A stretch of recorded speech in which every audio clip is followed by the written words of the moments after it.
So I used to work here in Cambridge. My name's Sophie Scott. I'm based at UCL, did my PhD at UCL, came to Cambridge for a few years, and I worked over in a medical research council unit.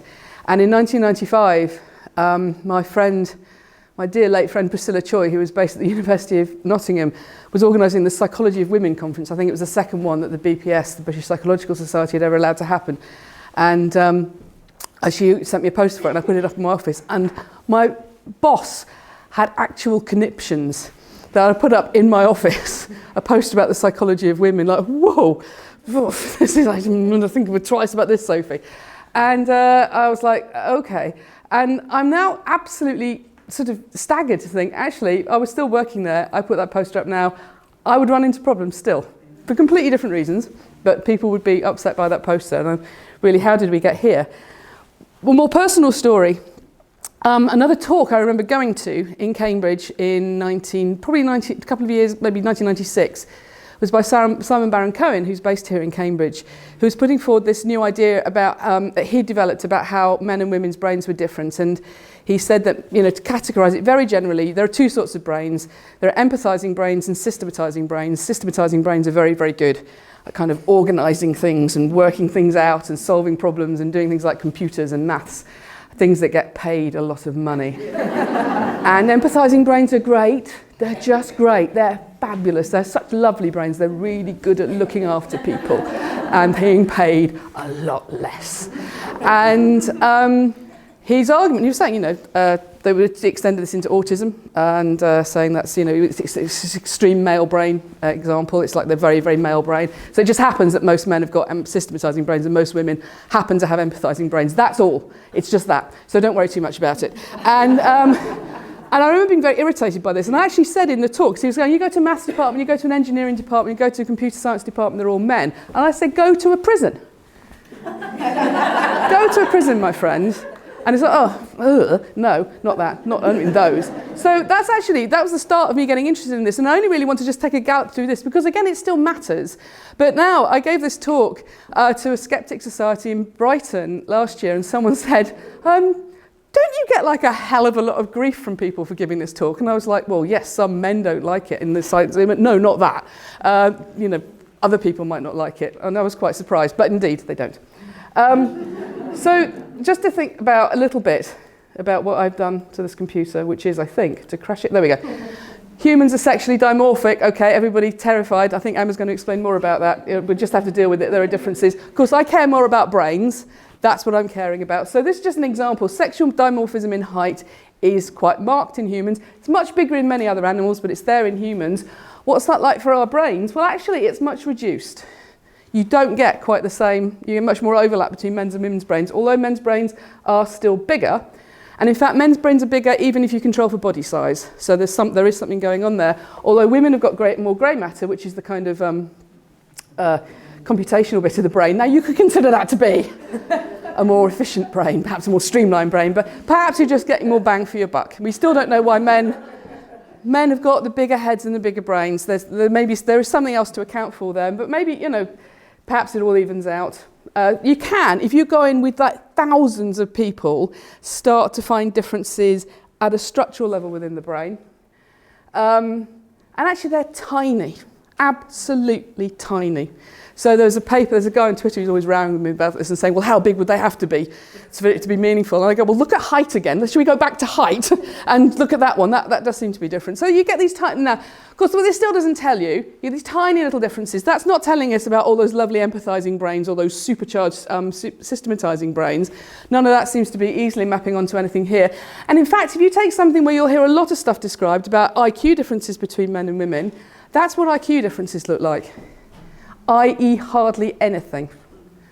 So whatever's happening in terms of how those brains are functioning, it's actually much, much harder to find something that is really jumping out at you and saying women have got those substandard brains. And it is worth bearing in mind that while we tear ourselves to pieces defining who is allowed to be a woman, the rest of the world is still doing this. If you go to the Royal Society tomorrow and set up a meeting saying, let's address the role of women in science, there's one of these every few years, the same two men go to every single one and jump up and start saying, it is not in the minds of women to be interested in science. They're kittens and puppies and things, and that's not for women. So we don't need to worry. We don't need to worry there are fewer women represented in these fields, because actually, that it's just not, it doesn't suit their brains. So they've gone nowhere. That's still happening. I would also say that people have not stopped trying to ask questions about differences between male and female brains, and that's happening scientifically as well. They don't have any trouble working out who should be the systematising brain or the empathising brain. And as you can see, Deborah Tannen was making as much of an argument here as men. As a man like John Gray. But this is just one example. So this is comparing men and women doing mental rotation. And this is a study finding no behavioural difference between men and women on mental rotation, and bugger all brain difference, although they don't actually compare the men and the women. They just say, look, that's different. There we go, found a difference between men and women. They've got 5 men in there and 6 women. It's a published paper. Fine, we're all good with this. And it's like, well, okay, so hang on. So it's just enough to say there's a difference, although there wasn't a behavioural difference. And if I said I've got 6 German speakers and 5 French speakers, here's a difference in their brains, I wouldn't get out of the door with that as a study. But fine, men and women. This is even worse. This study got a huge amount of press a few years ago. They came out, it was everywhere, saying, this is why men can't multitask and women can socially communicate. And they were looking at patterns of connectivity in the brain. They didn't have any behavioural data. They've just got connectivity data, and they're saying, look, that's why men can't multitask, why women are good at social processing, and men, as you'll have noticed, are absolutely unable to do social processing at all. They had behavioural data. It doesn't correlate with this. They published it later. It's absolutely extraordinary. The journal wouldn't take a commentary paper on this from several people who wrote to them to point this out. Unbelievable. It's actually, I can't go further than this. It's unbelievably bad science, and it's still happening. That's not going away. This is going on. This is an argument we need to have because it matters. As I say, we look at things like this. This is the data about women going into different disciplines over the decades, from this over 1970s. The red line is computer science. That women were going into computer science, and computer science is instructive because it's a new science. And when it started, women were going into it at the same numbers as men. And then what happened in the early 1980s, they drop off and they never came back. And they have been really, really hard to lure back in. Now that, again, no one's having a problem working out who the ones they've lost there and who are the ones who are managing to get in. These people we've got in computer science, they've all got something in common, but I don't know quite what it is. Oh, it's a penis, sorry. Nothing, no disrespect to penises. But the thing that's really depressing about this is actually this completely correlates with computers coming into the home. That's when computers became high status, stopped being office equipment, and here we got like adverts of a man showing a son. I have got a dog in this fight. My brother was given not 1 but 2 ZX computers. I was never given any form of computer, and one of us grew up to be a research scientist who does all her own programming, just saying. So, obviously, and so here's an example of something people don't care about at all. So this is the prison population. Try and get a scientist interested in this. That's worse than engineering. There's 1 woman in prison for 23 men in prison for every 1 woman. It's absolutely extraordinary. There's just maps across the world. Even in very, very low crime countries like Japan, that proportion is still there. Now, I'm not saying this is anything other than something terrible we're doing to men. This is awful. There's something very, very bad. If you actually go into this in detail, 80% of first-time offenders have got undiagnosed speech and language problems.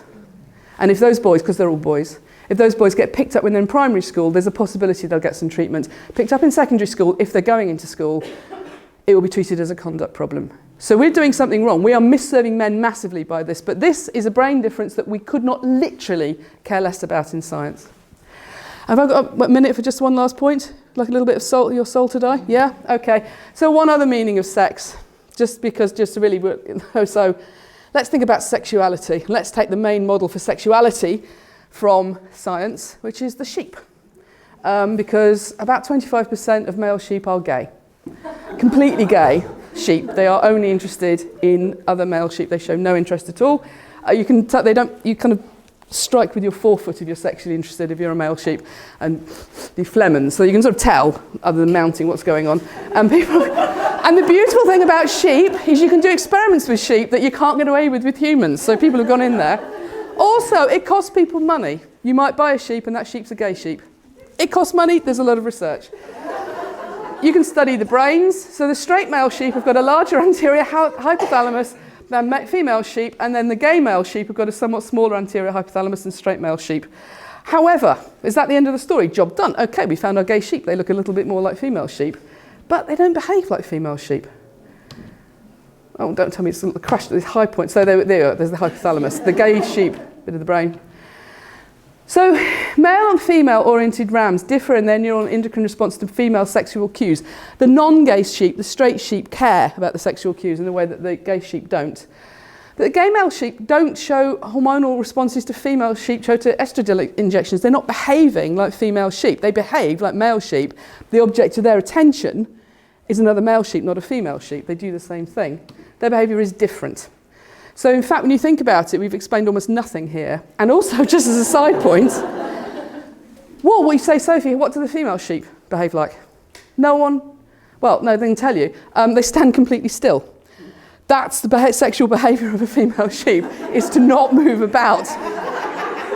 Best case scenario, that's ambiguous. And it also means probably no one's asking if any of the male sheep just stand there. You know, maybe that's what's going on.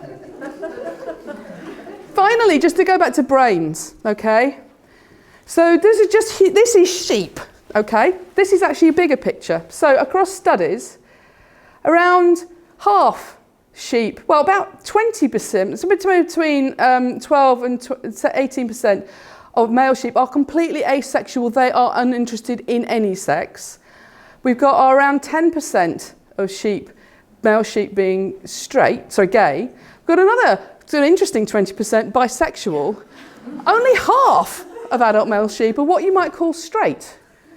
And we have no idea what this means in terms of their brains. Not even a clue. If we can't explain the apparently incredibly complicated sex lives of male sheep, let alone female sheep, who for all we know literally are living in one enormous lesbian collective, no one gives a shit.